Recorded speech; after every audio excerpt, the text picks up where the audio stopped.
মনে রাখবেন আল্লাহ পাকের জবাব দিতে হবে। দুনিয়ায় আমি আপনি যদি মনে করি এটা আমার ব্যক্তিগত ব্যাপার, দুনিয়াদারি ব্যাপার, আমি কার সঙ্গে উঠবো, কাকে সাপোর্ট করব, কার সঙ্গে সম্পর্ক রাখবো, এটা আমার দুনিয়াদারি ব্যাপার। না না না, কোন জিনিস তোমার আমার জন্য দুনিয়াদারি বলে পাশ কাটিয়ে চলে গেলে হবে না। কেন তুমি আমি বিশ্বাসী, আখিরাত বলে আছে, কবর বলে আছে, জান্নাত বলে আছে, জাহান্নাম বলে আছে। তুমি আমি যদি ইমানদার হই তাহলে তোমাকে আমাকে মনে রাখতে হবে, মান আহাব্বা লিল্লাহ ওয়া আবগাদা লিল্লাহ ওয়া আতা লিল্লাহ ওয়া মানআ লিল্লাহ ফাকাদ ইস্তাকমাল আল ঈমান। ভালোবাসবেন আল্লাহর জন্য, দুশমনি করবেন আল্লাহর জন্য, আত্মীয়তা করবেন আল্লাহর জন্য, বিচ্ছেদ হবেন আল্লাহর জন্য, তবে আপনি ঈমানের মজা পাবেন, আপনি প্রকৃত ঈমানদার। এই মনে রাখবেন, দুনিয়াটা আপনার আমার জন্য পরীক্ষা সেন্টার। এখানে আপনাকে প্রতিটা কদমে আপনার রব পরীক্ষা নিচ্ছে, আপনাকে খেয়াল রাখতে হবে। এই মুহূর্তটা এমন ভাবে কদম ফেললে হবে না যে কদমটা আল্লাহ পাক নারাজ হয়ে যায়, ওই কদম তুললে হবে না, ওখানে গেলে হবে না। কিন্তু দুঃখের বিষয়, আজ দুনিয়ার জমিনে সবল খারাপ হয়ে যাওয়ার জন্য আমার ঘরের যুব সমাজ স্রোতের মতো খারাপের দিকে চলে যাচ্ছে। এই জন্য আল্লাহ জানিয়ে দিল, ইয়া আইয়ুহাল্লাযীনা আমানুত্তাকুল্লাহ, হে বিশ্বাসী ঈমানদারেরা, তোরা আমি আল্লাহকে ভয় কর, ওয়াকুনু মা'আস সাদিকিন, এবং সত্যবাদীদের অনুসরণ কর। এই সত্যবাদী কারা? ইহদিনাস সিরাতাল মুস্তাকিম, মুস্তাকিম যারা, মুস্তাকিম কারা? সিরাতাল্লাযীনা আন'আমতা আলাইহিম, যাদের উপরে আল্লাহ ইনাম দিয়েছে। আল্লাহ কাদের উপরে ইনাম দিয়েছে? মিনান নাবিয়িন ওয়াস সিদ্দিকিন ওয়াস শুহাদা ওয়াস সালিহিন। এই চার শ্রেণীকে আল্লাহ প্রিয় বন্ধু বলেছে, এদের দলভুক্ত হয়ে দুনিয়ার জমিনে থাকতে হবে। কেননা রাসূলুল্লাহ জানিয়ে দিলে আখিরি জামানাতে একটা সময় আসবে আমার উম্মত উম্মতিরা বড়ই মার খাবে। মাইকের আওয়াজ বুঝছেন? আস্তে, আমার আওয়াজ মাইকে বুঝছেন? সময় কম, বলার পানি কথাও নেই।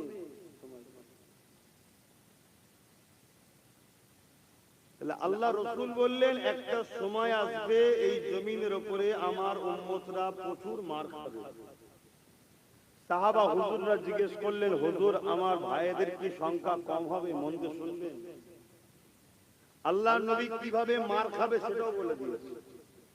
আল্লাহ নবী বলছেন, ক্ষুধার্তরা খাবারের হালের উপরে যেভাবে ঝাঁপিয়ে পড়ে, আমার উম্মতের উপরে একদল ঝাঁপিয়ে পড়বে। আমরা দেখছি না, পুরো দেশ জুড়ে, আমার রাজ্য জুড়ে বিভিন্ন জায়গায় ভিড় মুসলমানকে পিটিয়ে পিটিয়ে মেরে ফেলেছে। দেখছেন না? দেখেন, রাসূলুল্লাহর কথা মিলছে তো? মিলবে। সব মিশ হতে পারে, আমার রাসূলুল্লাহর কথা কখন মিশ হবে না? কারণ নবীর মুখ কথা আল্লাহ। জোরে বলুন সুবহানাল্লাহ। রাসূল বললেন, আমার উম্মতের উপরে একদল মানুষ, ক্ষুধার্ত পশুরা যেভাবে খাবারের উপর ঝাঁপিয়ে পড়ে, তাদের উপরে ঝাঁপিয়ে পড়ে একটা সময় আমার উম্মতের উপরে প্রচুর অত্যাচার, জুলুম, মার খাবে। সাহাবা হুজুররা জিজ্ঞেস করলেন, হুজুর কারণ কি? আমার ভাইদের কি সংখ্যা কম হবে? আল্লাহ নবী কি উত্তর দিয়েছেন শোনেন। নবী বললেন, না, সংখ্যা কম হবে না। তাহলে আমরা কি সংখ্যা কম? জোরে বলুন। সংখ্যা যদি কম হতো তাহলে আমার দেশের রাজা মশাই বাংলায় ঢোকার জন্য ইচ্ছা করে মুসলমানদের নাম কেটে বাদ দিতে হতো। ওরাও জানে যে যতক্ষণ না নাম কেটে বাদ দিচ্ছি ঢোকা সম্ভব নয়। কিন্তু এখনো মাথা চুল করছে, এত নাম কেটে বাদ দিবার পরে এখনো বলতে 110-15 জেটের উপরে যাচ্ছে না। শুনছেন তো? তাহলে আমাদের সংখ্যাটা কত বুঝতে পারছেন? কিন্তু তারপরও মার খাচ্ছে কারা? কথা বলবেন তো? রাসূলকে সাহাবারা জিজ্ঞেস করলেন, সংখ্যা কি কম হবে? রাসূল বললেন, না। তাহলে হুজুর সংখ্যা যখন কম নাই তাহলে মার খাবে কেন? আমরা 313 জনে মার খাইনি, আর ওদের সংখ্যা বেশি হবে তাও মার খাবে বলছেন কেন? আল্লাহ নবী বলেছিলেন প্রথম নম্বর কারণ তারা মৃত্যুকে ভয় করবে, আল্লাহকে ভয় করবে না। কাকে ভয় করবে? মৃত্যুকে ভয় করবে, আল্লাহকে ভয় করবে না। আজকে আমাদের অন্তরে আল্লাহর ভয় আছে না মৃত্যুর ভয় আছে? মৃত্যুর ভয় ডুবে গেছে, এজন্য মার খাচ্ছে। ওজন মৃত্যু থেকে রেহাই কেউ পাবে না, আর মৃত্যু 1 সেকেন্ড আগেও আসবে না, 1 সেকেন্ড পরেও আসবে না, যার যে টাইম সে টাইমে আসবে। আমরা মৃত্যুকে ভয় করি, আল্লাহকে ভয় করা ছেড়ে দিয়েছি। আমরা তাগুতি শক্তিকে ভয় করি, আল্লাহকে ভয় করা ছেড়ে দিয়েছি। শুনছেন? আজ বড় দুঃখ। অথচ রাসূল বললেন যার হৃদয়ে আল্লাহর ভয় থাকবে, দুনিয়ার জালিম তাকে ভয় করবে। জোরে বলুন সুবহানাল্লাহ। কোন দেশে যদি পারমাণবিক শক্তি থাকে, ওই দেশকে অন্য দেশ ভয় করে না? করে না। তাহলে যার হৃদয়ে আল্লাহর ভয় আছে, এই সামান এই পাওয়ারটা আছে, দুনিয়ার সব জালিম তাকে ভয় করবে। আর যার হৃদয়ে আল্লাহর ভয় নেই, আল্লাহ জালিমদের অন্তর থেকে তার ভয় তুলে নেবে। এ সমাজে এখন একটা জীবজন্তুকে মারতে গিয়ে মানুষের যতটা না ভয় লাগে, মুসলমান মারতে গিয়ে মানুষের কোনো ভয় লাগে না। উবন কম্পিটিশন শুরু হয়েছে, মুসলমান মারলেই বড় পোস্ট পাবে, মুসলমান মারলেই টিকিট পাবে, মুসলমান মারলেই তোমাকে হাইলাইট করা হবে। কি চলছে না চলেনি? কম্পিটিশন, কে কটা মারতে পারে। এই জায়গাটায় আমরা আসলাম কেন? যারা মারছে আমি তাদেরকে শুধু দোষারোপ করব না, আমরাও তো মার খাওয়ার উপযুক্ত হয়েছি। প্রথম নম্বর কারণ আল্লাহর ভয় চলে গেছে। অথচ হযরত ইব্রাহিম খলিলুল্লাহ তিনি আল্লাহকে কত ভয় করতেন, অথচ আল্লাহ তিনাকে বন্ধু বলেছে। তিনি যখন কাঁদতেন, শরীর পুরো কাঁপতো। জিজ্ঞেস করা হয়েছে, হুজুর আপনি কাঁপছেন কেন? বলছেন আল্লাহর ভয়ে। আল্লাহ তো বন্ধু আপনি। বলছে আল্লাহর গজবের কথা যখন মনে পড়ে তখন আমার আর কিছু মনে থাকে না। তাহলে প্রথম নম্বর কি জন্য মার খাচ্ছি? খৌফ ইলাহি বেরিয়ে গেছে। তাহলে মার যদি না খেতে চাই কি ঢুকাতে হবে? খৌফে ইলাহি। আর আল্লাহর ভয় যার হৃদয়ে থাকবে, সে কখনো দুনিয়ার জালিমের চাটুকারিতা করবে না। দুনিয়ার কোন সন্তান অত্যাচারী স্বৈরাচারী জালিমের নেতৃত্বকে মেনে, জোরে বলো, নেবে না। কেন? তোর জুলুম রাখতো, আমি আমার আল্লাহকে ভয় করি। জোরে বলুন সুবহানাল্লাহ। দ্বিতীয় নম্বর কথা রাসূল বললেন, আমার উম্মত লুবি হয়ে যাবে, এজন্য মার খাবে। আজকে আমরা লুবি হয়েছি না? কথা বলে এতটা লুবি হয়ে গেছি, অবাক লাগছে। ইতিহাস পড়েছিলাম, ইমামে হুসাইন পাকের কারবালার ইতিহাস পড়েছিলাম। ইমামে হুসাইন পাক সেদিন ইজিদের বিরোধী করেছিল। কে জিতছিল? মন দিয়ে শুনবেন, আজকের জালিম শাসকদের সঙ্গে মিলাবেন। এজিদ একটা অত্যাচারী শাসকের নাম, এজিদ একটা সমাজ বিরোধী শাসকের নাম, এজিদ একটা খুনি শাসকের নাম, এজিদ একটা শরাবী শাসকের নাম, এজিদ একটা প্রজাদের উপরে অত্যাচারী শাসকের নাম, এজিদ একটা তার দরবারে নারীর নাচ নিয়ে আনন্দ ফুর্তি করত। এইরকম একটা বদমাই লম্পট চরিত্রহীন জালিম অত্যাচারী খুনি শাসক ছিল এজিদ। আজকে যদি কারো সঙ্গে এই খসলত গুলো মেলে, মনে রাখবেন আজকের দিনে সে হলো আজকের এজিদ। আমাদের মধ্যে অনেকে মনে করে যে কারবালা শুধু ইমাম হোসেন পাকের হয়েছে। না না, কারবালা প্রতিটা যুগে যুগে হচ্ছে।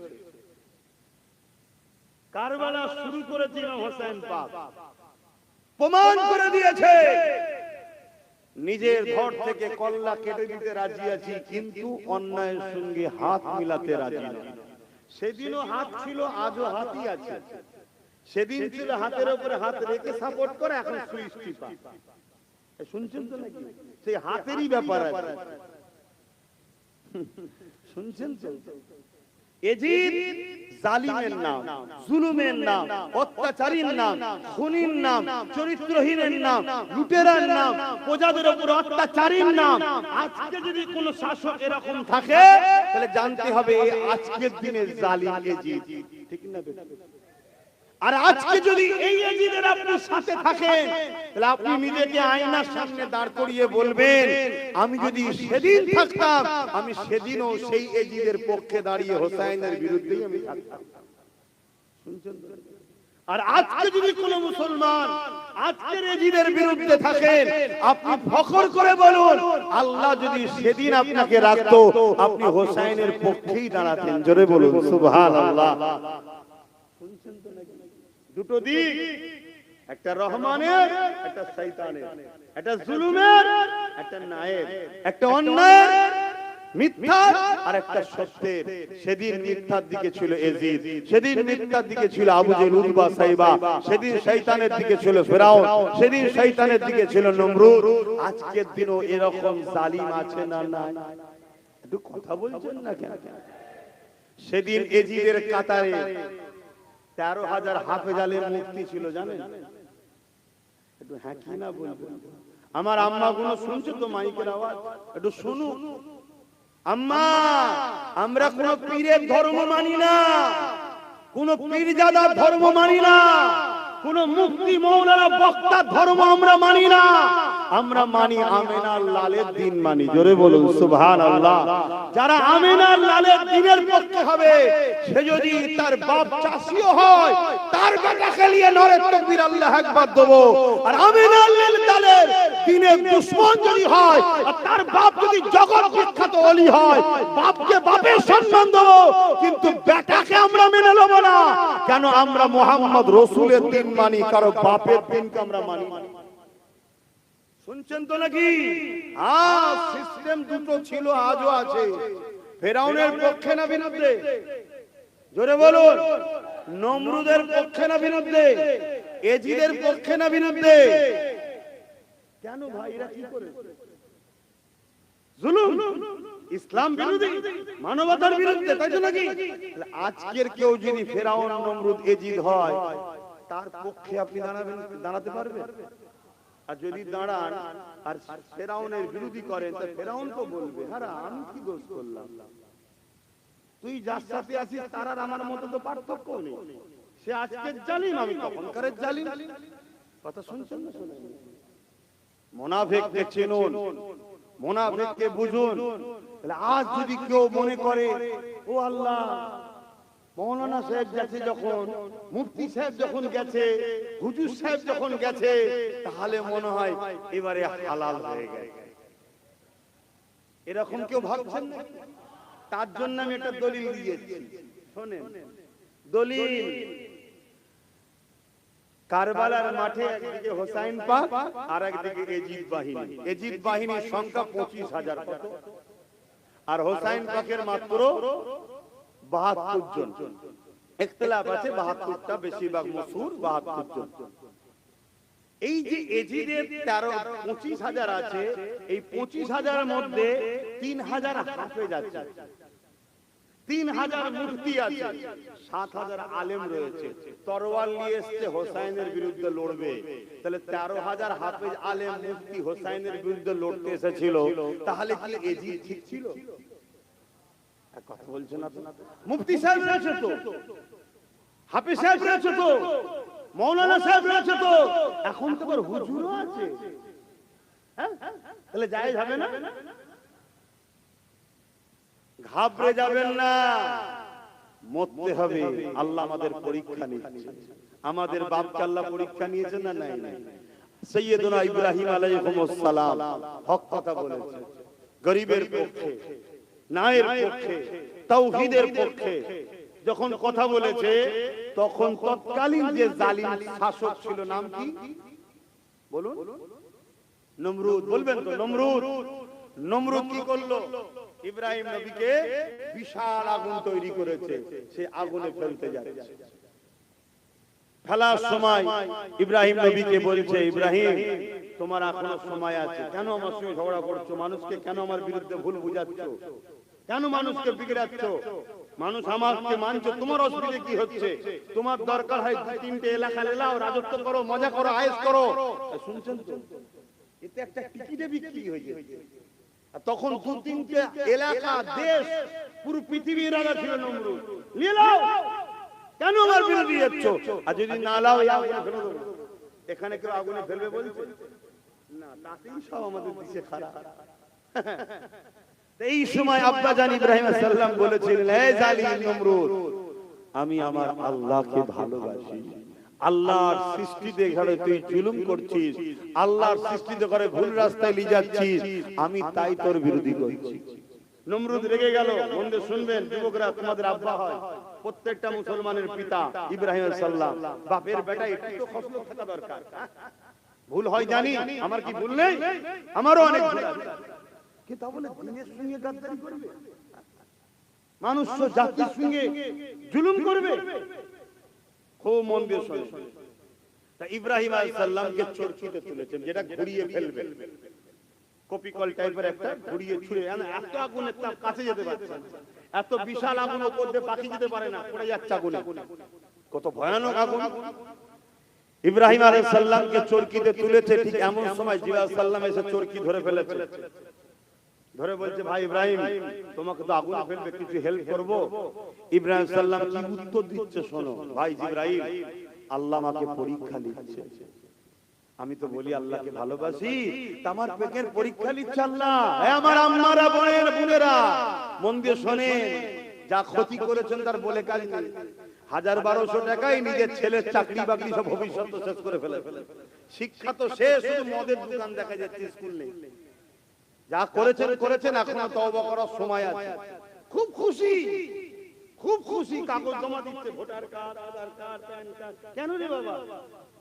1000 টাকা পাবে। আর ওইগুলো বসে বসে বসে বসে দেখেছে, হারা এই মেয়েটার এখানে খাতুন আর ওখানে বিবি, একে ফাঁসানো যায়। বুঝলি, এই জাতীয় সাহেবের মা বোনদের নাম বেশি কেন? ওই যে কাগজ সব আগে থেকে পেয়ে গেছে, বসে ঠান্ডা করে সব মাথা মেরেছে। হারা এদেরই সমস্যা বেশি আছে, বুঝলি। লোভে পাপ, পাপে ফাঁসা ফাঁসতে বলেন। কিন্তু এরপরও বলবো, আল্লাহর কাছে তওবা করুন। এখন আপনার সিদ্দিকী বেঁচে আছে, যখন বেঁচে আছি কথা দিচ্ছি, এই সমস্যা সমাধানের জন্য আপনাদের সাথে আছে। মরে গেলাম কি করে থাকবো? কিন্তু আপনাকে তো আমার হাতটা ধরতে হবে নাকি? আপনি বিপদে পড়েছেন, আমি তুলছি, ডুবছেন, আপনি ধরবেন না, তাহলে আমি কি করতে পারি? লাইনে তো আসতে হবে। তো ভাইয়া শুনেন মন দিয়ে, তো সেই জায়গায় আব্বা জিবরাইল সাল্লামকে কি বলছে ইব্রাহিম সাল্লাম, জামাকে আল্লাহ পরীক্ষা নিচ্ছে, এখন একদম ডিস্টার্ব করো না। তবে যাবার আগে শোনো, ও হযরত জিবরাইল, আমার আল্লাহ তিনি শাইউন কাদির, এই আগুনের মধ্যে আমাকে বাঁচাতে পারে। জোরে বলুন সুবহান। কি ঈমান দেখেন বাপ, আমাদের ঈমান। এ জিবরাইল, জান আপনি ডিস্টার্ব করবেন না, আমার আল্লাহ আমাকে দেখতে পাচ্ছেন। আল্লাহ যদি চায় ইব্রাহিমকে বাঁচাবো, এই আগুনের মধ্যে বাঁচাতে পারে। আর আল্লাহ যদি ইব্রাহিমকে পরীক্ষা নিবার জন্য আগুনে পুড়িয়ে আমাকে মেরে দেয়, শহীদ হয়ে যায়, ইন্তেকাল হয়ে যায়, আমি ইব্রাহিমের কথা শুনে যান, একটা জান দিয়েছে আল্লাহ, যদি আবার ফিরিয়ে দেয়, আবার আল্লাহর জন্য পড়তে রাজি। আবার যদি ফিরিয়ে দেয়, আবার পড়তে রাজি। আবার যদি ফিরিয়ে দেয়, আবার পড়তে রাজি। এই জিবরাইল শুনে রেখে দাও, আমার আল্লাহ যদি আমাকে পরীক্ষা নেয়, আমি আল্লাহর প্রেমে একবার নয় 1000 বার পুরে প্রমাণ করে দেবো, আল্লাহ আমার কাছে আমার জানের থেকে আপনাকে বেশি ভালোবাসি। আরো জোরে বলুন সুবহান। কি পরীক্ষা! আর আজকে আমাদেরকে আল্লাহ পরীক্ষা নিচ্ছে, আমরা ফয়সালা করতে পারছি না। কেমন পরীক্ষা? একদিকে বিজেপি আর একদিকে টিএমসি। শুনছেন তো নাকি? বিজেপিও মসজিদ মাদ্রাসার দুশ্মন, ইও মসজিদ মাদ্রাসার দুশ্মন, ও ডাইরেক্ট এ ইনডাইরেক্ট। শুনছেন তো নাকি? এ বারবার বলছে আমাকে ভোট না দিলে বিজেপি চলে আসবে, আর বিজেপি বলছে আমাকে ভোট না দিলে মোল্লারা দেশ দখল করবে। এদের দুজনের সেটিংটা দেখেছেন? বিজেপি হিন্দু ভাই দেখায় যে বলছে আমাকে ভোটটা না দিলে মোল্লারা দখল করে নেবে, পাকিস্তান এসে যাবে। আর টিএমসি মুসলমান পাড়ায় গিয়ে বলছে কি ভোট ভাগাভাগি করলে আমাকে না দিলে বিজেপি চলে আসবে। অথচ দুজনই দেশের গাদ্দার, দুজনই দেশকে শেষ করে দিচ্ছে। না হিন্দুরা নিরাপদে আছে, না মুসলমানরা ভালো আছে, না দেশ উন্নতি হচ্ছে, না মুসলমান হিন্দুর কারো বিকাশ হচ্ছে। কিন্তু দুজনে কেমন গেম প্ল্যান। তো যাক, আমার হিন্দু ভাইরা কি ফয়সালা দেবে সেটা তাদের স্বাধীনতা, কিন্তু আমার কমকে একজন ধর্মগুরু হিসেবে বুঝাতে পারি তো নাকি? এটা জনসভা না, জনসভা হলে হিন্দু মুসলমান সবাইকে বুঝাতাম, এটা ধর্মসভাতে এখন আমার মুসলমানকে শুধু বলবো, কেন হুজুর হিসেবে এসেছি, নেতা হিসেবে না। যদি বলেন হুজুর তাহলে রাজনীতির কথা বলছেন কেন? হুজুরেরই কাজ তার মুরিদদেরকে রাজনীতি শেখানো। কেন রাজনীতি করা হালাল, দুর্নীতি করা হারাম। যদি রাজনীতির নামে দুর্নীতি হয়, শোষণ নীতি হয়, আমার মুরিদগুলো জাহান্নামে চলে যাবে। মানে ভাই বাপ মার কথা বলছি রে বাবা, দাদা হুজুর আমার কওমের মানুষ, আমার নবীর উম্মত। তার রাজনীতি কাকে বলে আর দুর্নীতি কাকে বলে এটা শিখাবে কারা? হুজুররা মুলি সাহেবরাই শিখাবে তো, তাই তো নাকি? না হয় রাজনীতির নামে রাজনীতি করতে গেছে ঝান্ডা হাতে ধরিয়ে দিয়েছে, দিয়ে বলছে ধর্ম যার যার উৎসব সভা, ধর্ম যার যার উৎসব সভা। আজকে আবার দেখছিলাম